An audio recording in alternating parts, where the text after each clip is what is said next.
sedikit nanti orang puasa, karena nggak bisa menghadapi tantangannya dengan baik, dia nggak mendapatkan apapun dari puasanya kecuali lapar dan haus saja.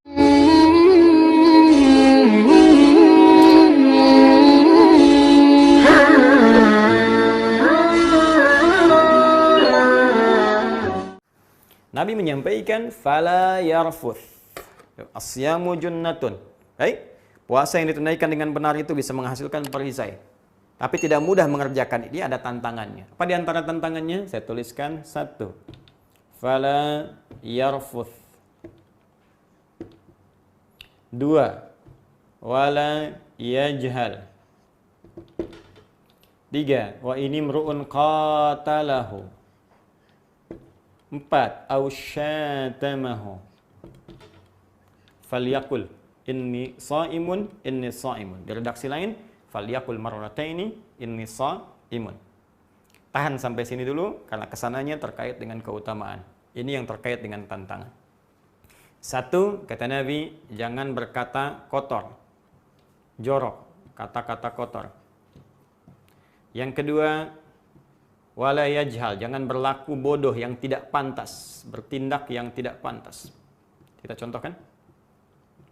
3, wa inumru'un qatalahu, berselisih. Termasuk provokasi. Ya, masuk konteks ini. Au syatamahu, mencaci, mencela. Ya, kemudian juga bikin hoax. Nah, kalau sekarang buzzer. Nah, ini masuk kategori ini, ya. Awas, hati-hati, hati-hati nih, hati-hati. Awas ya. Nah, ini. Falyakul inni sa'imun, maka tegaskan pada dirinya, kalau menghadapi tantangan ini, saya sedang puasa, sedang puasa, sedang puasa. Baik, sebentar. Sebelum kita masuk ke sini, sebentar. Tarik nafas dulu. 3 detik. 1, 2, 3. Fokus lagi. Bila kita perhatikan, di sini kita tidak dapatkan tantangan berupa hal-hal yang konsumtif misalnya. Ya, makan, minum, atau tantangan yang sifatnya biologis, hal-hal seksual, kebutuhan seksual, biologis. Padahal ini sama-sama tantangan juga, ya kan?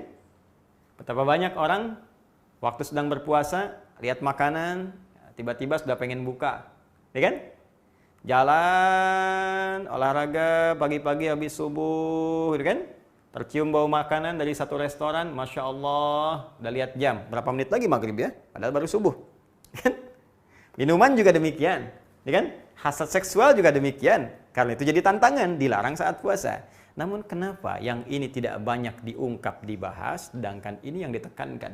Bahkan menduduki hal yang sangat penting tentang hadis-hadis puasa.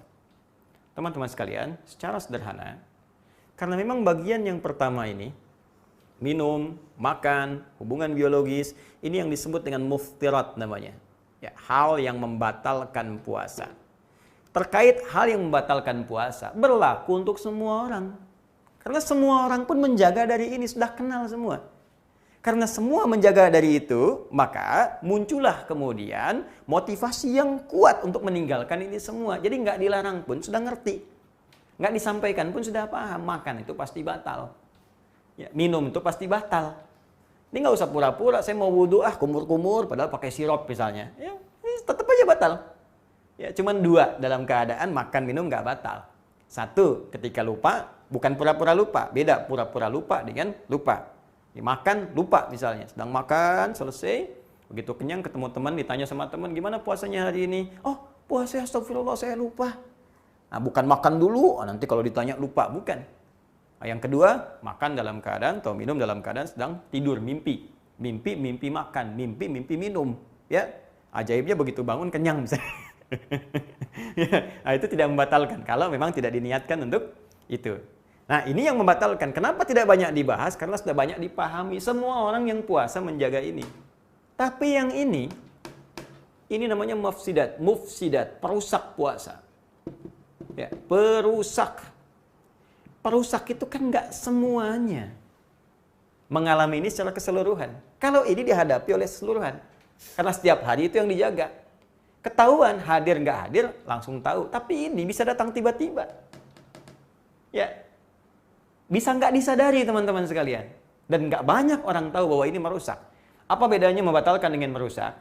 Kalau membatalkan, muftirat, ini seketika puasanya selesai, habis. Batal, gugur. Mesti diganti di hari lain. Kalau sengaja, tambah kafarat, hukuman tambahan. Ya, puasa 2 bulan berturut-turut, bisa memberi makan 60 orang miskin, paling sedikit, atau membebaskan seorang budak. Dalam konteks sekarang sudah tidak ada bagian ketiga tadi. Ya, diganti di hari lain. Tapi juga tidak boleh sengaja, karena dosanya bisa berlipat. Ya, nah, ini gugur seketika. Tapi kalau yang ini belum tentu puasanya batal. Di puasanya terasa masih lanjut karena belum mengerjakan yang membatalkan, puasanya tidak gugur tapi rusak. Rusak itu artinya pahalanya berkurang karena dikurangi oleh perbuatan buruk ini. Contoh, berkata kotor, jorok. Ya, kotor itu masuk dalam konteks ini juga gibah, gosip, tuh. Ya, kata-kata jorok dan seterusnya, ya, masuk sini. Saya mau tanya pada Anda, saat kita mengerjakan puasa, berapa kali membicarakan keburukan orang lain? Berapa kali nulis status tentang keburukan orang? Hah? Berapa kali berbuat jelek dengan kata-kata atau tulisan? Atau dengan pikiran? Itu kan tanpa sadar masuk dalam kategori ini. Bayangkan, kalau mengerjakan ini merusak misalnya 25%, mengurangi 25% pahala puasa. Baik, setelah itu berselisih atau saling provokasi. Ya, maaf, kurangi lagi nih 25%. Ya, gara-gara PSBB di jalan ketemu ini marah, ribut, lupa kalau dia puasa. Oke kan? Baik, dan seterusnya. Ini saling mencela. Nah, kalau sudah sampai sini kan mencela. Ya kan? Kurangi lagi 25%. Nih, bikin hoax. Buzzer tuh, awas, hati-hati. Ya? Awas, profesi Ramadan, dosa bisa berlipat. Muncul lagi 20%. Ya, Anda bayangkan, 25, 25, 25, 25. 25 kali 4, 100%. Kalau ini dikerjakan 100%, dapat pahala puasa 100%. Dikurangi 100%, ya habis 0. Nggak dapat apa-apa. Apalagi kalau kemudian ditambah lagi dosanya, muncul lagi misalnya. Walayajal, berlaku yang tidak pantas. Tak senono. Ya, jahlun itu bisa berarti begini. Seketika saat dikerjakan mungkin belum berdosa bagi dia. Tapi dosanya dihasilkan dari komen orang lain. Misal, Anda bapak atau ibu usia 50 tahun, terus keluar komplek olahraga pagi-pagi misalnya kan, pakai sepeda cucu yang 5 tahun. Ya dosa sih enggak, cuman kan orang menggunjing. Nah itu ya jahal namanya, berlaku yang tidak pantas. Ustadz misalnya kan udah tahu begini nih, ceramah, tampilan begini, peci, baju misalnya sudah mengatur dengan baik. Tiba-tiba peci dipindah begini misalnya, kan nggak pantas. Ya saya mungkin nggak dosa pakai ini, tapi kan membuat Anda bisa komen sesuatu yang nggak baik. Tiba-tiba bisa cerita ini, cerita itu, dan sebagainya. Nah ini yang menjadikan, karena Anda penyebab dosanya, orang berbuat dosa, maka terlimpah juga untuk Anda dosanya. Bayangkan, sudah habis 0, berbuat dosa lagi, taruhlah 50% misalnya, karena orang banyak menggunjing bicara buruk. Wah, habis, minus 50%. Sudah tahan lapar, sudah nggak minum haus. Anda bayangkan, udah gitu nambah dosa 50%. Ini yang mungkin yang dimaksudkan Nabi SAW. Rabba sha'imin laisa lahu min siyami ilal ju' wal 'atash. Tidak sedikit nanti orang puasa, karena nggak bisa menghadapi tantangannya dengan baik, dia nggak mendapatkan apapun dari puasanya kecuali lapar dan haus saja. Ini yang paling bahaya. Nah, rumus cepatnya untuk menghadapi ini semua, Nabi cuma memberikan satu kalimat saja. Kalau perlu tergaskan pada jiwa kita. Ya, apa kalimatnya?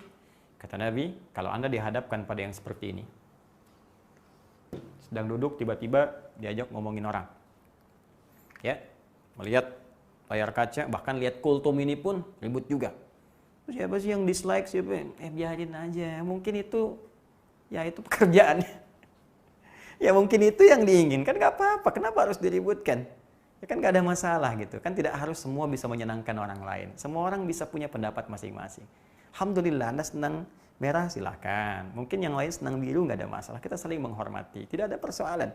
Tapi jangan sampai dari persoalan itu jadi rame. Akhirnya hilang pahala. Nah, rumus cepatnya kata Nabi, faliyakul inni shaimun. Katakan pada diri kita. Perhatikan cara menerjemahkannya. Katakan pada diri kita, saya sedang puasa. Kalau perlu katakan sekali lagi, saya sedang puasa. Untuk menguatkan. Supaya ingat kita sedang puasa, jangan sampai gugur, jangan sampai hilang pahala, jangan sampai batal ya Allah, jangan sampai hilang. Jaga. Ya, ada sebagian yang menerjemahkan katakan pada orang itu, tapi saya agak kurang sependapat. Karena kul itu bisa berkata pada orang kedua, objek, bisa berkata pada diri kita. Jadi diri kita yang jadi objeknya. Ya, pada diri sendiri, ke hati kita, katakan. Ya, jadi katakan pada diri kita bahwa kamu sedang begini, kamu sedang begini.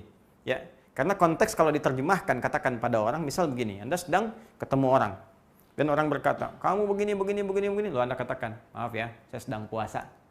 Nah, boleh jadi dia tambah tersinggung. Nah, atau Anda ingin kemas kalimatnya misalnya dengan kalimat baik, bisa saja diterjemahkan seperti ini. Kita sedang puasa, ada baiknya kita tidak seperti ini. Nah, ini bisa. Ya, tapi konteks pertamanya katakan pada diri kita, saya sedang puasa. Jangan sampai berbuat seperti ini, jangan sampai batal dan sebagainya. Baru kita bisa bagi ingatan dengan orang lain sebagai pengetahuan. Ini cara paling cepat untuk bisa menangkal perbuatan yang bisa merusak.